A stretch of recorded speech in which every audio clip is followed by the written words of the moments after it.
남원시 주천면의 한 단독주택에서 불이 나 1시간 10여 분 만에 꺼졌습니다. 이 불로 다친 사람은 없었지만 주택 등이 타 1,900여만 원의 재산 피해가 났습니다. 정읍시 덕천면의 한 농로를 달리던 1톤 트럭이 가드레일을 들이받고 농수로에 빠지는 사고가 났습니다. 이 사고로 60대 운전자가 다쳐 병원으로 옮겨졌습니다. 태양광 관련 사업을 하겠다고 김제 자유무역지역에 들어왔던 업체가 폐배터리를 재활용하는 사업을 추진하면서 지역 주민은 물론 정치권에서도 강하게 반발하고 있습니다. 대통령 선거가 다가오고 있는 가운데 전국 곳곳에서 선거 벽보를 훼손하거나 선거운동원을 폭행하는 등 선거 방해 행위가 잇따르고 있습니다.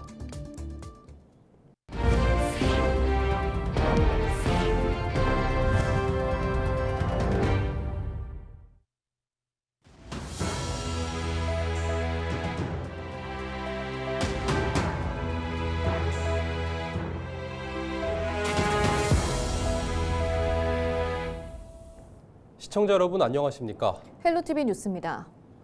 지난 20일 저녁 6시 10분쯤 남원시 주천면의 한 단독주택에서 불이 나 1시간 10여 분 만에 꺼졌습니다. 당시 주택에 사람이 없어 다친 사람은 없었지만 주택 절반과 가전제품 등이 타 소방서 추산 1,900여만 원의 재산 피해가 났습니다. 소방당국은 주택 내부 보일러실에서 불이 시작된 것으로 보고 정확한 화재 원인을 조사하고 있습니다. 23일 낮 12시 10분쯤 정읍시 덕천면의 한 농로를 달리던 1톤 트럭이 가드레일을 들이받고 농수로에 빠지는 사고가 났습니다.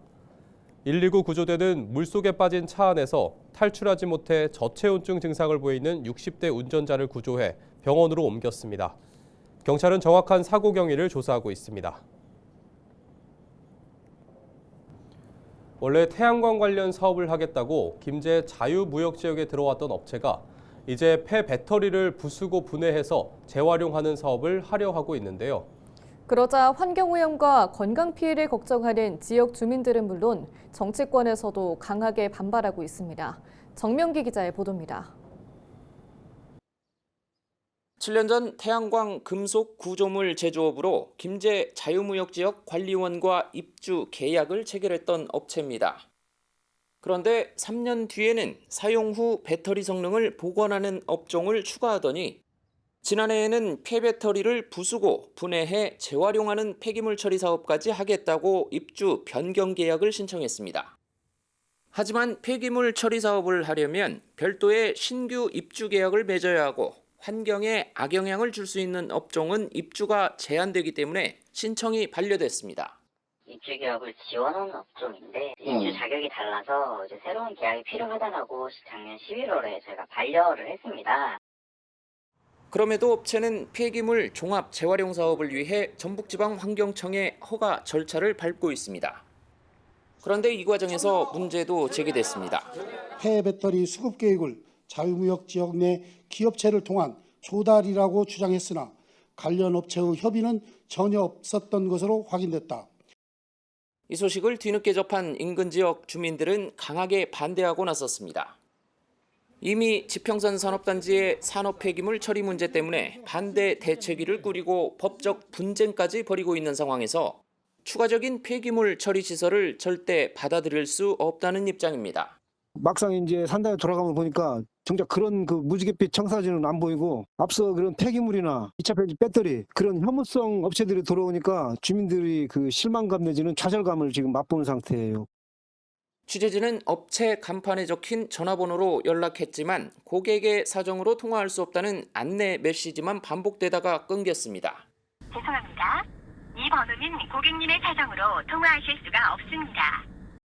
입주계약 변경 신청이 반려된 업체 측은 결국 국민권익위원회에 고충민원을 접수한 상태입니다.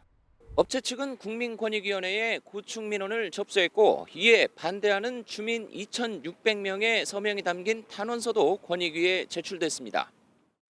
권익위가 현장 실사까지 진행한 가운데 환경청은 업체가 낸 폐기물 종합재활용업 허가신청서에 보완이 필요하다고 요구한 상황.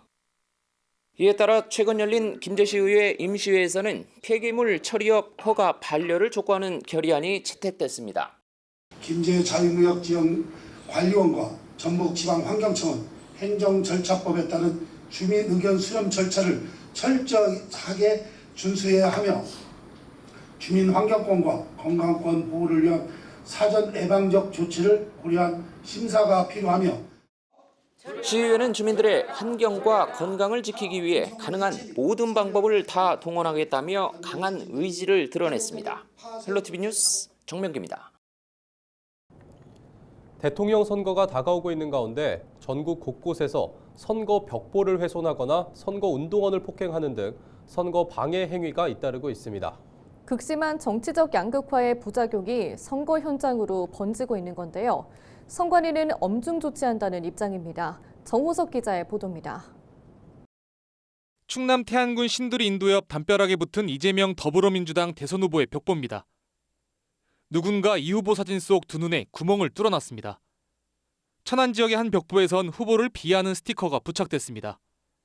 강원도 속초에선 20대 유권자가 선거 벽보 속 후보 사진의 눈 주위를 담뱃불로 지져 훼손했습니다. 지난 15일 공식 벽보 부착 이후 일주일 만에 충청권에서만 20건이 넘는 신고가 접수되는 등 전국 곳곳에서 선거 벽보 훼손이 발생하고 있습니다. 선거 방해 행위는 다양한 형태로 나타나고 있습니다. 먼저 충남 보령에선 같은 선거 유세 차량의 타이어에 사흘 연속 못이 박히는 일이 발생했습니다.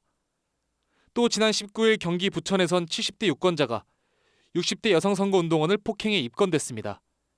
가해자는 선거운동원의 정당이 마음에 들지 않아 폭행했다고 경찰에 진술했습니다. 전국에서 선거 방해 행위가 잇따르자 선관위는 엄중 조치하겠다고 경고했습니다. 저희 선관위에서는 저희 쪽에 제보되는 선거의 자유방해 행위에 대해서 엄격하게 조치할 예정입니다. 전문가들은 선거운동 방해 행위 증가의 주요 원인으로 정치적 양극화를 지적합니다. 진영 간 갈등이 혐오를 낳고 이를 정치인들이 악용한다는 겁니다. 경쟁 상대로 보는 것이 아니라 사회에서 없어져야 될 그런 존재로 이제 바라보고 있다라고 하는 것을 좀 드러내고 있는 것 같고요. 좀 극단화된 여론들에 좀 편승하려고 하는 정치인들도 좀 있는 게 사실이라고 생각합니다. 이제 대화하는 그런 모습을 국민들에게 보여줬으면 좋겠어요. 선거 방해운동 행위가 선거운동원의 안전까지 위협하고 있는 상황. 공직선거법상 정당한 사유 없이 선거 벽보나 현수막 등을 훼손할 경우 2년 이하의 징역 또는 400만 원 이하 벌금에 처할 수 있습니다. 헬로티비 뉴스 정호석입니다. 제21대 대통령 선거 선상투표가 오는 26일부터 나흘간 진행될 예정입니다. 전북특별자치도 선거관리위원회는 선박에 타고 있는 선거인 3천여 명 중 전북에 주소를 둔 선상투표 신고인은 115명이라며 지난 대선보다 6명 늘었다고 전했습니다. 선상투표는 1명 이상의 입회인이 참관하는 가운데 선박에서 투표한 후 투표지를 팩스로 선관위에 보내는 방식으로 진행됩니다. 최근 전북에 흉기를 사용한 강력범죄가 발생하는 가운데 전북경찰청이 특별대책을 23일부터 한 달간 추진합니다. 경찰은 지역에 분산 배치했던 기동순찰대를 범죄 발생과 신고 다발 장소에 집중적으로 배치할 계획입니다.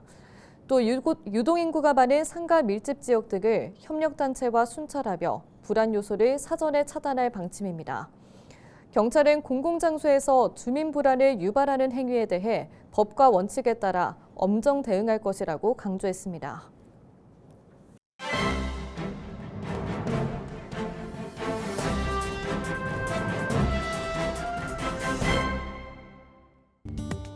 전북 도민일보 기사입니다.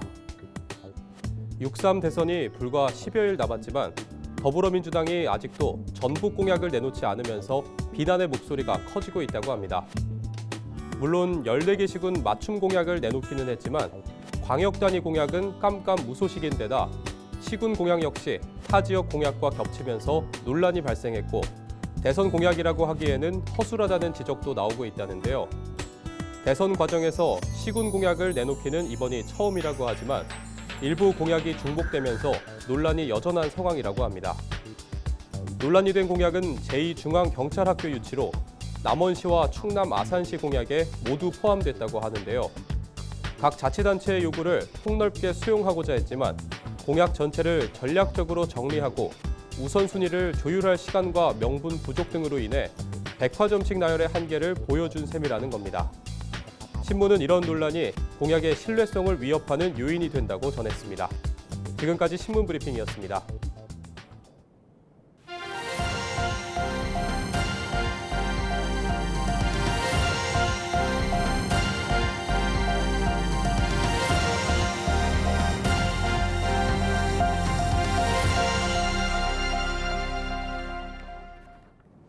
정읍시 농업기술센터가 농촌진흥청이 주관하는 농업과 기술정보 서비스 전국 5대 거점 기관 중 하나로 선정됐습니다. 에즈티스는 농업인이 토양 검정과 액비 분석, 병해충 문제 해결 등 다양한 과학 영농 서비스를 받을 수 있는 디지털 농업 플랫폼입니다. 정읍시는 이 시스템을 활용해 지역 농업의 디지털 전환을 이끌어갈 예정인데요. 정읍시 관계자의 인터뷰 직접 들어보시죠. 정확한 데이터 기반 기술 지원과 농업인 중심의 문제 해결 서비스를 강화해 현장에서 체감할 수 있는 스마트 농업을 실현하겠습니다. 정읍시는 농촌진흥청과 협력해 정밀 농업정보 분석과 맞춤형 기술 지원 역량을 키우고 현장 중심의 대응 체계도 더욱 정교하게 구축할 계획입니다. 김제시와 관계 기관들이 오는 31일 바다의 날을 앞두고 새만금 2호 방조제 해안가에서 환경 정비를 진행했습니다. 김제시와 한국농어촌공사 새만금 사업단, 김제수산업협동조합과 어촌계 4곳은 해양 폐기물과 불법 투기 쓰레기를 수거했습니다. 이번 어촌마을 환경 정비 사업은 어촌 지역을 깨끗하게 만들고 해양 환경을 보호하기 위해 추진됐습니다. 사진 명소인 부안 변산 마실길에 샤스타 데이지 꽃이 활짝 피었습니다. 부안군은 마실길 2코스와 4코스 부근에 데이지 꽃밭을 조성했다며 다음 달 20일까지 꽃을 볼 수 있을 것으로 예상했습니다. 또한 바다와 낙조 등 서해 풍경과 함께 꽃을 감상할 수 있어 많은 방문객이 몰릴 것으로 보고 마실길 인근 주차장 이용을 당부했습니다. 순창에서 소프트 테니스 주니어 국가대표 선발전이 열립니다. 오는 27일부터 닷새간 순창 공설운동장에서 열리는 선발전에서 우승한 선수는 2025 아시아 주니어 소프트 테니스 선수권 대회 출전권을 얻게 됩니다. 순창구는 선발전을 위해 전국 각지에서 선수단과 학부모 등 200여 명이 지역을 찾을 것으로 보고 경제 활성화 효과를 기대하고 있습니다. 올해 남원에서 열린 제95회 춘향제에 145만 명이 방문한 것으로 집계됐습니다. 남원시는 방문객 공식 집계 결과 145만 1000여 명이 춘향제를 찾았다며 역대 가장 많은 사람이 몰렸다고 전했습니다. 또한 1인 평균 소비 지출도 지난해보다 7,000원가량 오른 6만 7천여 원으로 파악됐다며 축제 개최가 지역 경제에 이바지했다고 봤습니다. 제95회 춘향제의 성공을 계기로 100년을 향해 나아가고 있는 대한민국 최장수 축제인 춘향제를 더욱 풍성한 콘텐츠로 만들어 가겠습니다.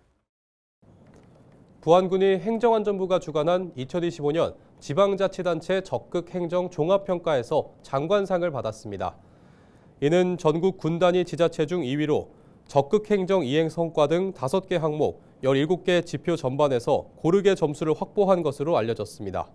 특히 섬지역 응급의료 공백을 해소하기 위해 해경 등 관계기관과 협업한 사례가 핵심 성과라고 평가됐습니다.